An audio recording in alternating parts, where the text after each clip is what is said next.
with It's Where I Am. Thank you for listening in.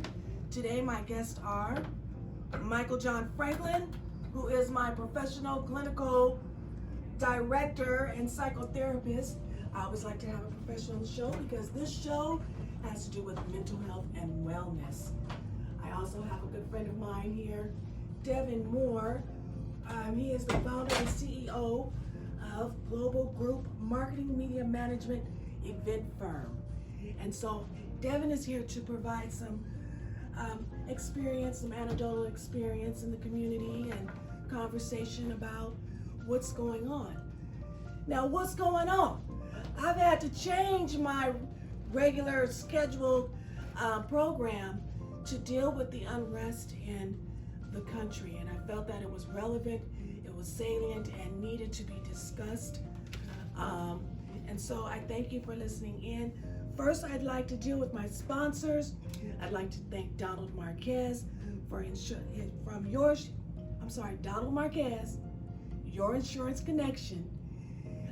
He is one of our talk show hosts on 88.1, and he also deals with insurance. He deals with home, life, and auto insurance. He's located on Rancho and Sahara, 2300 West Sahara Avenue, Suite 800, Las Vegas, Nevada. His office phone number is 702-221-1943. And I want to thank you, Donald Marquez, for the office space. Due to the coronavirus and the pandemic, we are unable to be at the station today, but looking forward to next month. I also want to thank Montiel's Collision Repair and Paint. Fernando, thank you so much for your contribution. Thank you for your help with all of my cars. If anyone needs any help with paint,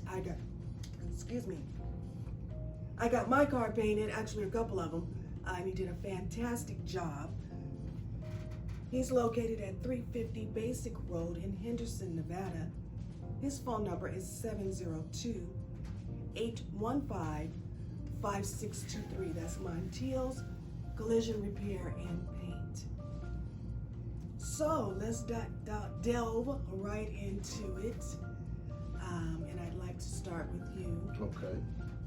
Michael, about the unrest in the community. And the lines are also open for callers to discuss what they may be dealing with everything that's going on in Las Vegas. And I did receive your information from a good friend of mine who is Gail Lawson. Mm-hmm. She is the president of the Association of Black Social Workers of Greater Las Vegas. Mm-hmm. And she sent a statement I'd like to read. The constant murder of Black people in America is devastating. People do not feel that you are alone. We need each other. Please reach out for assistance and to process your feelings with us. As Black people, we empathize with your feelings. Resistance and protest can come in many forms. It can be organizing, counseling, advocating, and surviving each day. So that was from Gail Lawson, president of the Black Social Workers of Las Vegas organization. So yeah, we all do things differently, right? So We do. Devin, I know you have a Facebook page, and I'm entertained by it because I get some of everybody's opinion. Everybody's different. We're all dealing with it differently. It's so difficult, and I found myself crying a couple of days ago out of nowhere, and I just really appreciate, although I don't agree with everything, I don't agree with a lot of people, and there's a lot of things I do agree with, but I appreciate the platform. And if you are not on the Facebook page, but Las Vegas official, what is it? Official Black Las Vegas group. Right, official Las Vegas Official group. Black Las Vegas, yeah. I recommend that you do so. So let's go ahead and continue with you about what's going on and how can you be of help to You know, Las Vegas? the biggest thing is that I think the reason why we have so much going on, not just in Las Vegas, but around the world, is that we're all experiencing the same thing, is that we're reacting different. And we all Right. want to be with somebody who understands us. We all want to be around people who understand, guess what, I'm home now. This isn't me saying, well, I don't want to watch the news anymore. Everybody's watching what's going on. Everybody's home, everybody's watching everything that's going on, and everybody sees what's wrong. And I think the big thing is that with from a humanistic standpoint, humanistic psychology talks about the whole of a person. We're looking at grandparents. I know within the black community, we're raised as a village. It's not just a saying for us. We're raised as a village. I was raised around grandma. I was raised around grandpa.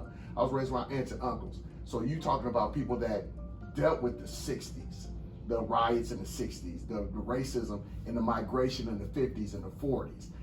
So guess what? That's taught from generation to generation to generation to the generation where we are right now. Right. And right now we have a generation of individuals who say, well, hey, it went on with my grandparents. It went on with my great-grandparents. And how they participated, Yes.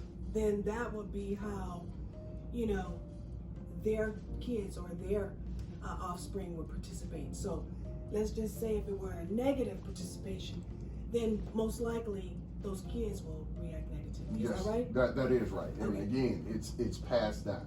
Stories are Right. passed down. My grandfather, being from Arkansas, stories of people being lynched. Well, you know what? We got to move up north to Michigan.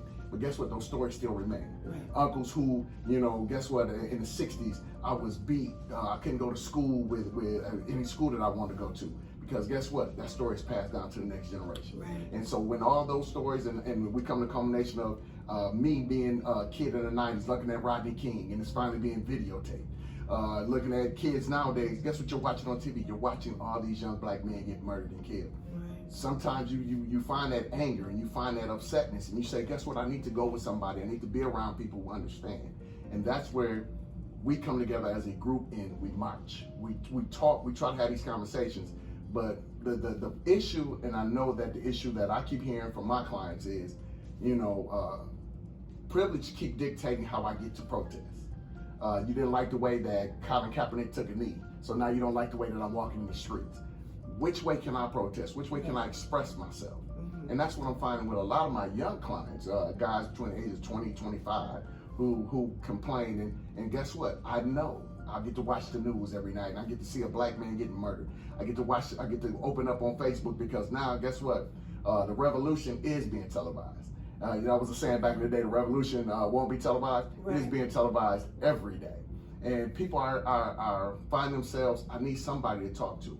And I know as a therapist, that's where I open up and say, let's talk, let's get psychologically stable before we start making decisions. Mm-hmm. And that's what's going on. And I know right now it's a fire just ready to explode. Yes.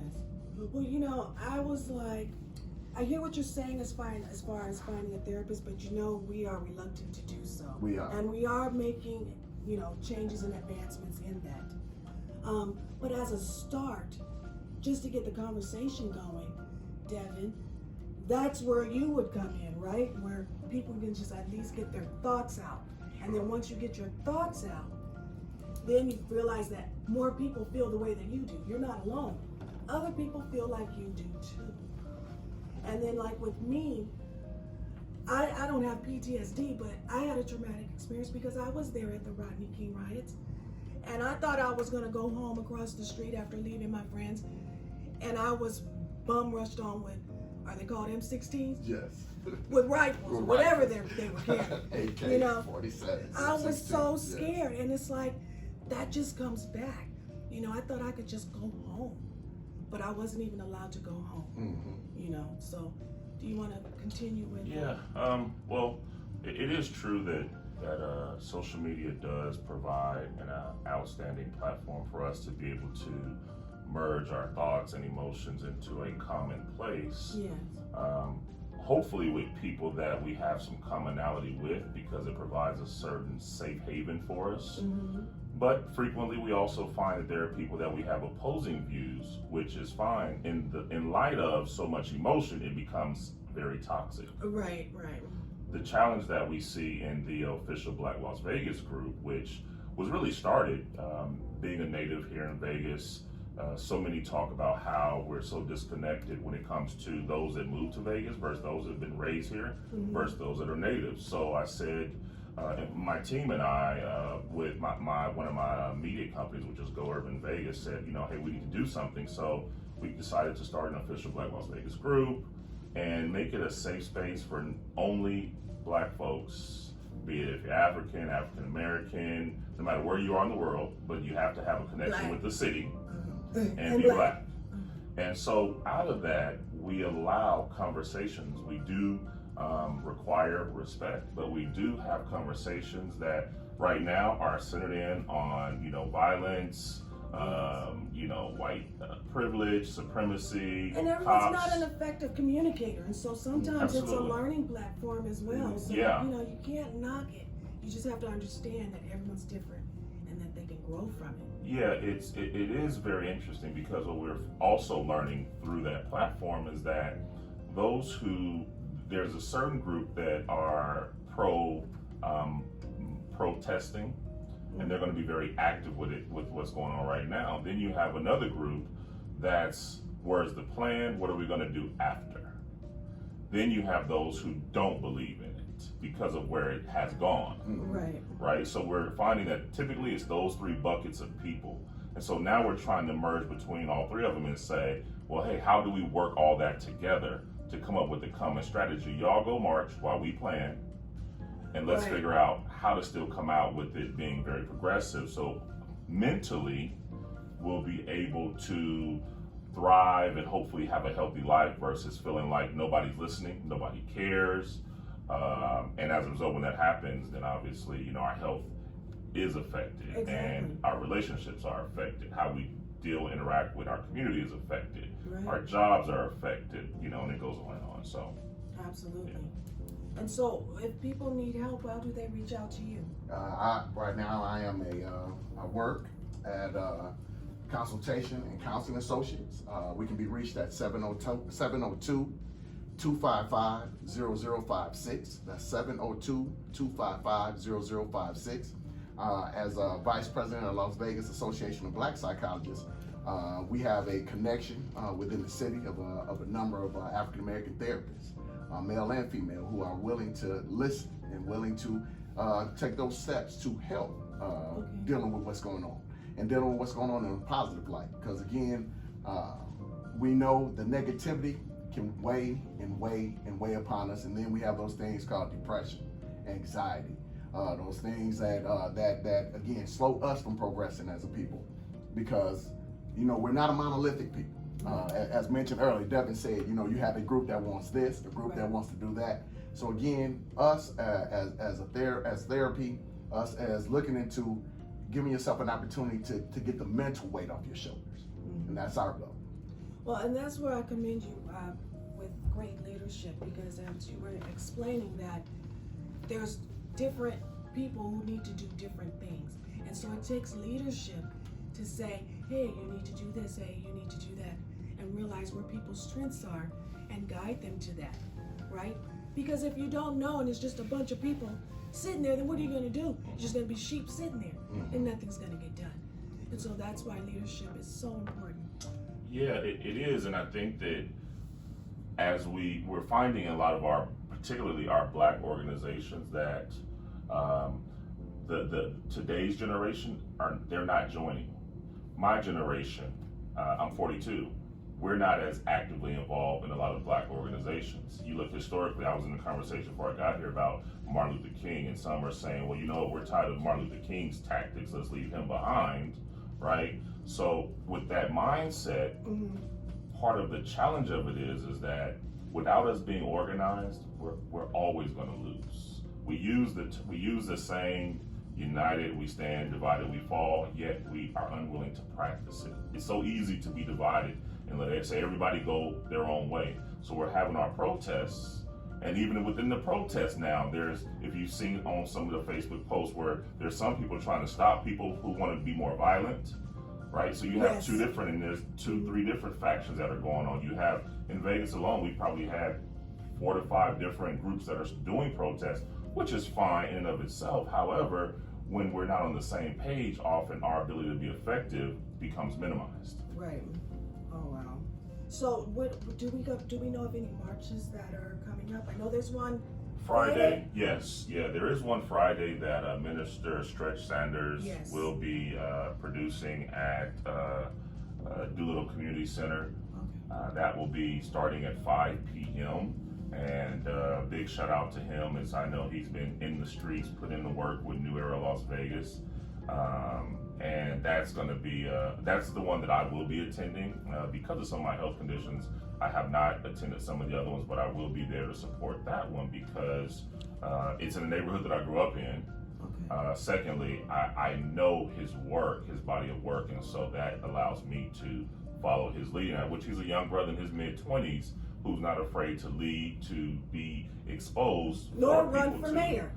Correct, absolutely, Yeah, right? yeah. And that's what we need more of, is young adults who aren't afraid to get out there, and we need older adults to encourage them. Right. Get out the way, teach, train, mentor them so that they can be, for that matter. I'm not older adult yet, but I'm right in the middle. However, I really encourage young people to get out there and do it. Yes. Opportunity to be a bridge. Absolutely. Yes. Yeah. And I'm going to need that flyer to put onto the website. So all this information will be available for you on my website, which is itswhereiam.com. You can find the information about the protest. You can contact and find out information about Devin Moore and also our therapist, Michael Franklin. So again, that's itswhereiam.com. Previous shows are on there as well. This one will be on and available on YouTube. In how many days? 2? 1? Okay, in 1 day, in 24 hours, you will be able to find this show on my YouTube channel. Just go to the website, itswhereiam.com, and click on today's show. So as we get back to the subject at hand, we know that there's something we can do on March 5th. There is a march coming. At what time? Is it 5? So the march, there's a press conference at 5 p.m. The rally, vigil, and march begins at 6. And again, that is We Deserve to Live, Black People Matter Rally, March and Candlelight Vigil, Part 1, Peaceful Protest, Friday, June 5th. And again, that's hosted by Minister Stretch Sanders. Okay, and so that's something you can do if you want to participate in that way. You can also. I can let y'all go for another 5 minutes. So you guys got 5 minutes. You guys are good. Okay, you can also donate to local organizations as well. There are many things you can do, and you can also voice your opinion or your needs or what your processes of what's happening through the official Black Las Vegas on Facebook. And then you can also, if you need to take it further, because we can't always just talk to our family members. Sometimes we need that professional to step in. And there's nothing like a Black male professional that deals with mental health to help you, right? So a lot of fathers are absent, and sometimes we have to look to others to help us, right? Yes. And again, we are here. We understand, and sometimes I know that us as a people, we hesitate to go to therapy and go and talk about things that have happened in our lives. PTSD, that's a part of us. They always talk about individuals coming back from war or war-torn area, but living in areas where you have to lay on the floor at night because you're scared of gunshots, it's PTSD. And talking to a therapist. I'm sorry to cut you off, but is it because we minimize our experiences so much? We minimize our experience so much, and we've been taught to push through. Yes. We haven't been taught self-care. We've been taught to push through everything. And that's been passed. That's another thing that's passed down from generation to generation. Right. Push through. Learn behavior. You learn big time. Learn behavior. Push through. I know you're not feeling good, but you need to go to work. You need to go. I know they disrespecting you on the job, but you still need to go. So we've been learned to push through everything. not to take care of ourselves, but to push through everything. And therapy is self-care. Therapy is you making sure that you're okay to be okay for everybody around you. So yes, us as the Las Vegas Association of Black Psychologists, we are here. How do they find that organization if they want to? We're on Facebook. You can look us up. And again, my office is also connected with the Las Vegas Association of Black Psychologists. That number is 702-255-0056. That's 702-255-0056. Thank you. I want to thank you both for being here again today. It's Where I Am is every first Wednesday of the month at 9 a.m. Thank you for tuning in. Thank you for being here. Thank you for the information. And if there's anything else? I would just say that to the listening audience, stay prayerful during this time, and faith without works is dead. So it's not enough just to pray. We have to get up. We have to do something. We have to be involved. Love our family, love our friends, love our community, and choose unity over everything else. And keep the conversation going with the kids, like you were saying earlier. Yeah, and I just want to say, a rebel without a cause is to go out here and march and not vote in November. A rebel without a cause is to go out here and not learn about anybody. We have mail-in ballots that's due the 9th. You need to find out who you're voting for. You need to make change locally. You need to make change immediately, and we have that opportunity. So rebel without a cause. Make sure you vote coming up on the 9th. Make sure you vote in November. Thank you so much. Good way to close out. Thank you. It's Where I Am. We'll see you next month, July 1st.